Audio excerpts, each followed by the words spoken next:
కొద్ది క్షణాల క్రితం కూడా ప్రశాంతంగా ఉన్నటువంటి ఈ ప్రాంతం అంతా కూడా ఇప్పుడు అరణ్య రోదన పరిస్థితి నెలకొంది. ఎందుకంటే విషాద ఛాయలు నెలకొన్నాయని చెప్పుకోవచ్చు. ఇక్కడ ఒంగోలుకు దగ్గరగా ఉన్నటువంటి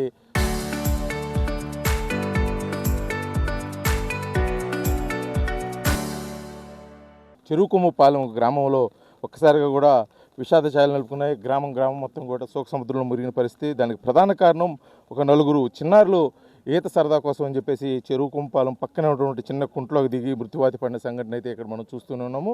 ఇప్పటికే నలుగురు అంటే కరేటి అభిరాము, అదేవిధంగా కరేటి సుశాంత్ ఇద్దరు అన్నదమ్ములు మృతదేహాలు కూడా ఇక్కడ రెస్క్యూ టీము ఏపీ ఫైర్ సిబ్బంది బయటికి తీసినట్టు కూడా తెలుస్తుంది.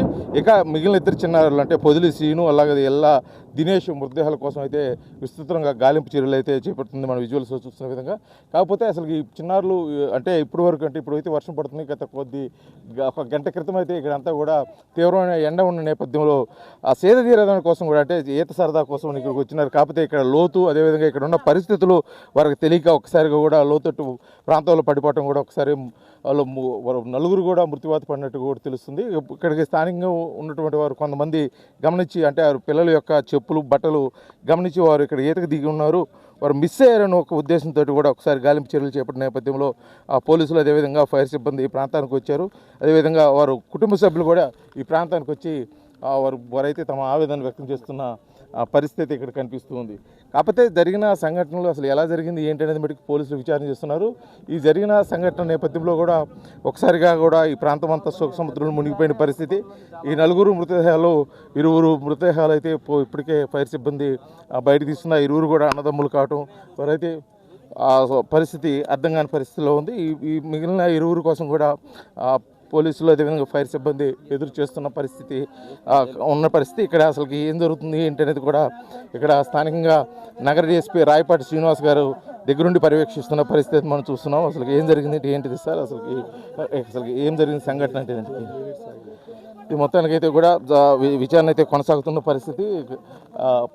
జరుగుతున్న విచారణలో కూడా అసలు ఏం జరిగింది ఏంటనేది కూడా కొద్దిగా లోతుగా చూస్తున్నారు. ఇక్కడ మనం విజువల్స్లో చూస్తున్నాము. వారు మృతదేహాలను వెలుగు తీస్తున్న నేపథ్యంలో వారి కుటుంబ సభ్యులు అసలు వారు బాధ చెప్పుకోలేని రీతిగా ఉంది. వారైతే శోక సముద్రంలో మునిగిపోయారని చెప్తుంది. ఎందుకంటే ఈ ప్రాంతం కూడా పూర్తిగా చిత్రగా మారిన నేపథ్యంలో ఫైర్ సిబ్బంది కొద్దిగా రెస్క్యూ చేసి వారు మృతదేహాలు బయటకు తీసిన నేపథ్యంలో కూడా కుటుంబ సభ్యులు మాట్లాడిన స్థితి, వారు బాధను వ్యక్తం చేస్తూ వారైతే తమ ఆవేదన వ్యక్తపరుస్తున్న పరిస్థితి. ఎందుకంటే కొద్ది గంటల క్రితం కూడా తమ కళ్ళ ముందు ఆడుకుంటూ తిరిగిన బిడ్డలు ఒక్కసారిగా కూడా వ్యక్తి జీవులుగా పడి ఉండటం వారైతే తట్టుకోలేని పరిస్థితిలో ఉన్నారని చెప్పుకోవచ్చు. ఎందుకంటే ఒక గంట క్రితం కూడా ఈ ప్రాంతం అంతా కూడా కొద్దిగా ఎండ తీవ్రతకి పిల్లలు కొద్దిగా సేద తీరేదాని కోసం చుట్టుపక్కల ప్రాంతాలకి ఈత కొట్టేదాని కోసం ఈ కుంట దగ్గరకు వస్తారు. కానీ కుంట దగ్గరికి వచ్చిన ప్రదేశంలో వారికి లోతును అంచనా వేయటం తెలియక పిల్లలు జారిపడ్డారా లేకపోతే ఈత రాక అసలు ఏం జరిగిందన్నది కూడా కొద్దిగా విచారణలో తేలాల్సిన పరిస్థితి ఉంది. కాకపోతే జరిగిన సంఘటన తెలియక జరిగిందా అని మటుకి ఆలోచించే పరిస్థితులు కుటుంబ సభ్యులైతే తమ ఆవేదన అసలు వారి బాధ అయితే చెప్పుకోలేని పరిస్థితిగా చెప్పుకోవచ్చు. ఎందుకంటే మనం విజువల్స్లో చూస్తూనే ఉన్నాం. ఇదే నలుగురు ప్రాణాలను బలి తీసుకున్నటువంటి ఆ చెరువు. ఈ ప్రాంతంలోనే వాళ్ళ బట్టలు, వాళ్ళ చెప్పులు స్థానికంగా ఉన్నటువంటి వారు కొంతమంది గుర్తించి పోలీసులకి అదేవిధంగా కుటుంబ సభ్యులకి సమాచారం అందించిన నేపథ్యంలో వారు ఇక్కడికి వచ్చి పోలీసులకి సమాచారం అందించడం, అదేవిధంగా ఫైర్ సిబ్బందికి సమాచారంతో కూడా వారు ఫైర్ సిబ్బంది ఇందాక సుమారు ఒక గంట సేపు నుంచి కూడా ఇక్కడ రెస్క్యూ చేస్తున్నారు. ఇప్పటికీ 2 మృతదేహాలను వెలికి తీశారు. ఇంకొక 2 మృతదేహాలు వెలికి తీయాల్సిన పరిస్థితి ఉంది. కాకపోతే జరిగిన సంఘటనలు ఒకసారిగా మనం విజువల్స్లో చూస్తున్నాం. వారు కుటుంబ సభ్యులు ఇంకా వారు మృతదేహాలు బయటికి తీయాల్సిన పరిస్థితి, వారు ఇంకా ఎంత టైం పడుతుందో తెలియని పరిస్థితి. వారి కుటుంబ సభ్యులు అంటే పెద్దలు చిన్నలు తేడా లేకుండా వారికి రక్త సంబంధికులు ప్రతి ఒక్కరు కూడా వారు అసలుకి వారు వేడుస్తున్న పరిస్థితి. అసలు ఏం జరిగింది అనేది కూడా తెలియని పరిస్థితి. అమ్మా మీకు ఏం తెలిసింది, అసలు ఏం జరిగిందని చెప్తున్నారమ్మా పోలీసులు? కనీసం వాళ్ళు అంటే తెలియని సమాచారం పరిస్థితి చెప్పలేని పరిస్థితుల్లో కుటుంబ సభ్యులు ఉన్నారు. అసలు ఏం జరిగింది అనేది కూడా వారిని అడిగి తెలుసుకునే ప్రయత్నం చేద్దామా. అసలు ఏం జరిగింది, అసలు ఏం తెలిసిందమ్మా మీకు, ఎలా తెలిసింది ఇక్కడ సార్? మా అక్క సార్, మా సిస్టర్ వాళ్ళ బాబు ఏదో ఆడుకుందామని వచ్చారంట సార్. వచ్చేసరికి ఈతకాయలు కానీ వచ్చారంట. ఈతకాయలు కానీ వచ్చి ఇంకా అక్కడ నుండి ఈత కొడదామని అక్కడ బట్టలు ఇప్పేశారంట. 2 బాబులు, మా అన్నయ్య వాళ్ళ పిల్లలు. ఏం పేరు? అభిరాము, శిశాంకు, చిన్ను. చిన్ను అనే అబ్బాయి మా అక్క వాళ్ళ బాబు, వాళ్ళ హస్బెండ్ చచ్చిపోయాడు, ఆ పాప వాళ్ళిద్దరు, ఆ బాబు ఒక్కడే. ఇంకా ఇక్కడికి వచ్చి యానాదోళ్ళ అబ్బాయి, మాకు తెలియదు యానాదోళ్ళ అబ్బాయి, 4 పిల్లలు. అయితే ఇంకా దూకి చనిపోయిన తర్వాత ఇంకా అందరూ ఇలా చనిపోయారు అనేసరికి ఇక్కడికి వచ్చినాక మా పిల్లలని తెలిసింది సార్ మాకు. ఇప్పుడు ప్రస్తుతానికి అభిరాము వాళ్ళ బ్రదర్ని ఇద్దరిని కూడా వెలికి తీసిన పరిస్థితి ఉంది. ఇంకా ఇద్దరిని వెలికి తీయాల్సి ఉన్నారు. చిన్ను అనే బాబుని ఇంకా యానాదోళ్ళ అబ్బాయిని తీయాలి సార్ బయటికి. అరవింద్ వాళ్ళిద్దరు ఉన్నారు, శశాంక్ వాళ్ళైతే బయటికి తీశారు సార్. మీకు సమాచారం ఎలా తెలిసిందమ్మా? ఇంటికి తెలియదు సార్, ఇంట్లో ఉన్నాం, ఈ అంబులెన్స్ అవన్నీ వస్తుంటే ఇంటికి రాలేదని వాళ్ళ మదర్ ఉదయం నుంచి రాలేదని చెప్పి ఇంటి దగ్గర ఎతుకుతా ఉంటే ఈతకాయలకి వస్తున్నామని చెప్పి వచ్చారంట. అది చూద్దామని చెప్పి ఉన్నారా లేదని చూద్దామని చెప్పి 4 సార్లు తిరిగినా కూడా ఎక్కడ కానరాలేదంట. అక్కడ బట్టలు చెప్పులు అవి అక్కడ పడేసి ఉన్నాయి అంట. అవి చూసి మా పిల్లలు ఏనని చెప్పి వచ్చి చూసే తలకి వాళ్ళ పిల్లలు అంట. ఏం చేయాలో తోసిపాటు కాక ఊళ్ళో వాళ్ళకి ఫోన్ చేసింది. ఫోన్ చేసే తలకి వాళ్ళ ద్వారా ఒకళ్ళు తెలుసుకొని ఎక్కడికొచ్చాము సార్. మాకు తెలియదు. ఇది మొత్తానికి వాళ్ళు స్థానికంగా ఉన్నటువంటి గ్రామస్తులు వారి కుటుంబ సభ్యులు చెప్తుంది అంటే ఉదయకాల సమయం నుంచే సరదాగా అంటే వేసవి సెలవుల నేపథ్యంలో కూడా ఈతకాయలకి అదేవిధంగా సరదాగా తిరిగేదాని కోసం అని చెప్పేసి ప్రాంతానికి రావటం, కొద్దిగా ఎండ తీవ్రత ఉన్న నేపథ్యంలో కూడా కొద్దిగా సేద తీరుద్దాము అని ఈ ప్రాంతానికి రావటం, ఇక్కడ ఈతకు దిగుదామని చెప్పేసి ఉన్నది. ఇక్కడ మన విజువల్స్లో చూస్తున్నాము పిల్లల యొక్క బట్టలు చెప్పులు ఈ ప్రాంతంలో ఉన్నాయి.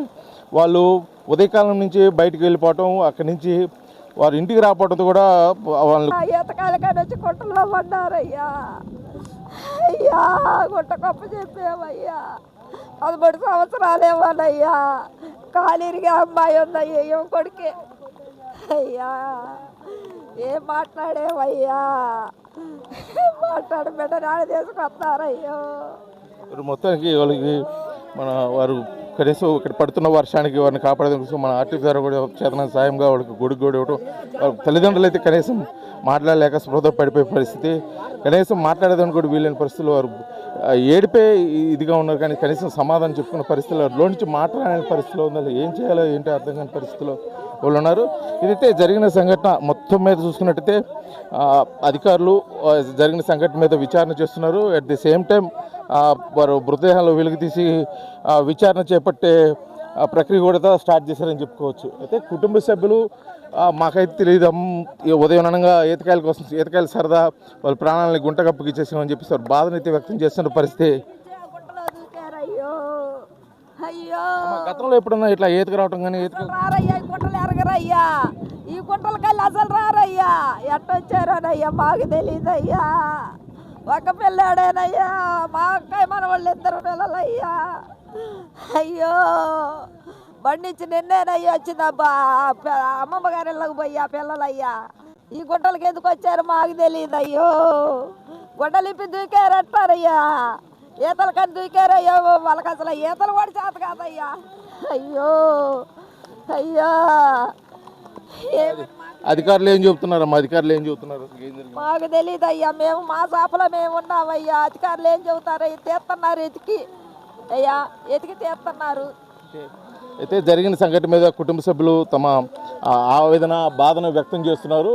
కనీసం చివరి చూపు చూసుకునే దానికోసం మృతదేహాల్లో వెలుగు తీస్తే త్వరితగతిన వారిని చూసుకునే దానికోసం కూడా కుటుంబ సభ్యులు ఆతృతగా ఎదురు చూస్తున్న పరిస్థితి. ఎందుకంటే ఇప్పటికే 2 మృతదేహాలు వెలుగు తీసిన నేపథ్యంలో వారి కుటుంబ సభ్యుల పరిస్థితి చాలా దయనీయంగా ఉందని చెప్పుకోవచ్చు. ఎందుకంటే వారు కనీసం మాట్లాడిన పరిస్థితి, స్పృహతప్పి పడిపోయిన పరిస్థితి ఉంది. కొంతమంది అయితే మాట్లాడలేని పరిస్థితిలో ఉన్నారు. ఏదైనప్పటికీ ఆ 2 మృతదేహాలు వచ్చిన తర్వాత మొత్తము 4 మృతదేహాలు బయటికి తీస్తే కానీ పూర్తిగా సమాచారం తెలియదు. అయితే దీని మీద వెంటనే స్పందించిన పోలీస్ శాఖ మట్టికి వారు చేస్తున్న ప్రక్రియ, అదేవిధంగా ఫైర్ సిబ్బంది ద్వారా మృతదేహాలు వెలుగు తీస్తున్న ప్రక్రియ అయితే ఇక్కడ అందరినీ కొద్దిగా అభినందింపరుస్తున్నారు. కాకపోతే జరిగిన సంఘటన మటుకు చాలా బాధాకరమైన విషయము. ఈ సమస్య అసలుకి ఎందుకు వచ్చిందా ఏంటనేది ఆలోచించే క్రమంలో కుటుంబ సభ్యులు ఉంటే మటుకి జరిగిన సంఘటన మీద మటుకి వారు తమ బాధను వ్యక్తం చేస్తున్న పరిస్థితి. అధికారులు తమ విధి నిర్వహణ అంటే వారు బాధ్యత వారు చేస్తున్నారు. ఎందుకంటే లోతైన గుంట ఉండడం కూడా ఫైర్ సిబ్బంది ఆ బోట్ల సహాయం ద్వారా కూడా మొత్తం గాలాలు వేసి మృతదేహాల కోసం